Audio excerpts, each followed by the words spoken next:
বনফুল বা বলাইচাঁদ মুখোপাধ্যায়ের গল্প পৌরাণিক আধুনিক। শুনে আমি বললাম, ওকে হাসপাতালে নিয়ে যান। কেন, আপনি পারবেন না? পাঠক মশাই সবিনয়ে জিজ্ঞাসা করলেন। পারবো, কিন্তু হাসপাতালে এসব করা ভালো। আজকাল যিনি লেডি ডাক্তার এসেছেন তার খুব হাত যশ। চুপ করে রইলেন পাঠক মশাই কয়েক মুহূর্ত। তারপর মুচকি হেসে বললেন, একটি গল্প শুনবেন? কি গল্প? পৌরাণিক গল্প, যদি শোনেন তো বলি। যদিও খুব বিরক্ত লাগছিল, তবুও প্রবীণ পাঠক মশাইকে বলতে পারলাম না যে শুনবো না। বলুন। পুরাকালে একজন ব্রাহ্মণ ছিলেন। বিবাহ করবার কিছুদিন পরে তিনি অনুভব করলেন যে তিনি পথভ্রষ্ট হয়েছেন, ব্রহ্ম থেকে ক্রমশ সরে যাচ্ছেন, মায়াতে জড়িয়ে পড়ছেন। অবিলম্বে সাবধান না হলে তিনি অকুল পাথারে ডুবতে হবে তাকে। অবিলম্বেই সাবধান হলেন তিনি। বাড়ি থেকে অন্তর্ধান করলেন একদিন। হিমালয়ে গিয়ে শুরু করলেন কঠোর তপস্যা। বহুদিন তপস্যা করবার পর ভগবান তার সামনে আবির্ভূত হয়ে বললেন, বৎস, তোমার তপস্যায় আমি তুষ্ট হয়েছি, বর দিচ্ছি। যে কোনো লোককে তুমি অমর করে দিতে পারবে। এবার বাড়ি যাও। ব্রাহ্মণ বাড়ি ফিরে এলেন। এসে দেখলেন তার পত্নী বৃদ্ধা হয়েছেন এবং একটি সুদর্শন যুবক তার পরিচর্যা করছে। পত্নী বললেন, এটি আমাদের পুত্র। তুমি চলে যাওয়ার কিছুদিন পরেই এ ভূমিষ্ঠ হয়েছিল। একে অবলম্বন করেই আমি এতকাল তোমার পথ চেয়ে বসে আছি। পুত্রটি কর্তব্যপরায়ণ এবং বিদ্বান হয়েছে। ওর চরিত্রও নির্মল, কিন্তু সেদিন ভৃগুমুনি ওর হস্তরেখা বিচার করে বললেন যে আর মাত্র 1 বছর ওর পরমায়ু আছে। শুনে থেকে আমি বড় বিমর্ষ হয়ে আছি। এর কি কোনো উপায় নেই? তপস্বী উত্তর দিলেন, তুমি চিন্তা করো না, ওকে আমি অমর করে দিতে পারি। সে শক্তি আমি অর্জন করেছি। বৃদ্ধা এতটা প্রত্যাশা করেনি।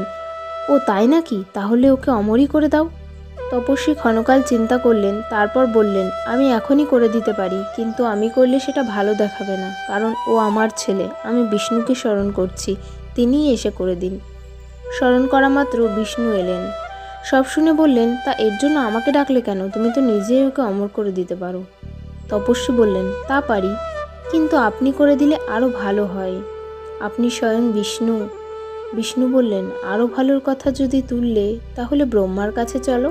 পিতামহ যদি একে অমর করে দেন, তাহলে কারো কিছু বলবার থাকবে না। বেশ, চলুন।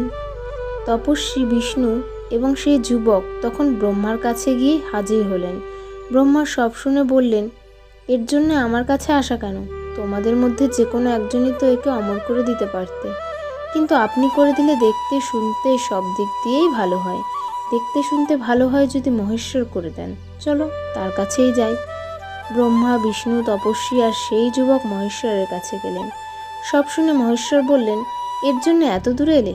তোমাদের 3 জনের মধ্যে যে কেউ একজন তো করে দিতে পারতে। ব্রহ্মা বললেন, কিন্তু আপনি করে দিলে কাজটা একেবারে পাকা হয়। পাকা হয় ভাগ্যবিধাতা যদি নিজের খতিয়ানে ওকে অমর বলে লিখে নেন। বেশ, চলো, ভাগ্যবিধাতার কাছেই চলো, পাকাই করে ফেলা যাক ব্যাপারটাকে। 5 জনে ভাগ্যবিধাতার দপ্তরের দিকে অগ্রসর হতে লাগলেন। একটি প্রকাণ্ড পাথরে তৈরি সিংহদ্বারের ভেতর দিয়ে সে দপ্তরে ঢুকতে হয়। সিংহদ্বারে ঢুকছেন এমন সময় এক দুর্ঘটনা ঘটে গেল। সিংহদ্বারের ওপর থেকে প্রকাণ্ড একটা পাথর খসে পড়ল যুবকটির মাথায়। সঙ্গে সঙ্গে মৃত্যু হলো তার।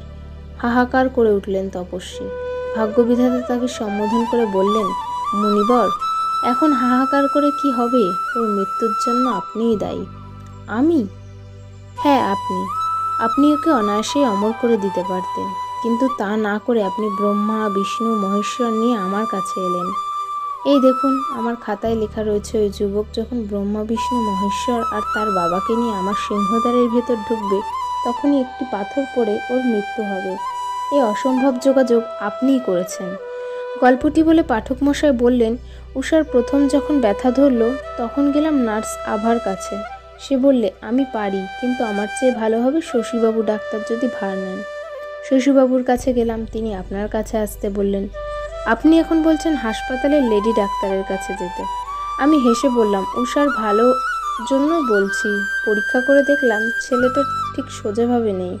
ট্রান্সভার্স প্রেজেন্টেশন, এসব হাসপাতালেই ভালো হয়। তাছাড়া উষার শরীরে রক্তও কম, পা দুটো ফোলা, হয়তো ব্লাড দেওয়ার দরকার হবে। হাসপাতালে নিয়ে যান ওকে। পাঠক মশাই হাসপাতালে নিয়ে গেলেন ওকে। হাসপাতালে উষা মারা গেল।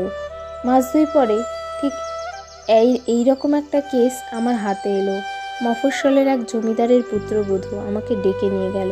আমি বললাম প্রসব করিয়ে দেব, কিন্তু 1000 টাকা চাই। রাজি হলেন তারা। নির্বিঘ্নে প্রসব হয়ে গেল। প্রসূতি সন্তান উভয়কেই সুস্থ অবস্থায় রেখে ফি নিয়ে চলে এলাম। কিছুদিন এসেছি এমন সময় গাড়ির টায়ার গেল ফেটে। ড্রাইভার টায়ার মেরামত করতে লাগলো। আমি নেমে পায়চারি করতে লাগলাম মাঠে। চারিদিকে গাঢ় অন্ধকার, কিছু দেখতে পাচ্ছি না। হঠাৎ চমকে উঠলাম। আমার কানের কাছে কে যেন বলে উঠল, আমাকে তাহলে হাসপাতালে পাঠিয়েছিলে কেন কাকাবাবু? আমার বাবা আপনাকে অত ফিস দিতে পারবেন না বলে? দ্রুতপদে ফিরে এলাম মোটরের কাছে। ড্রাইভারকে জিজ্ঞেস করলাম, কোথায় আমরা রয়েছি বলতো? অন্ধকারে বোঝা যাচ্ছে না কিছু। আজ্ঞে, এটা শ্মশান।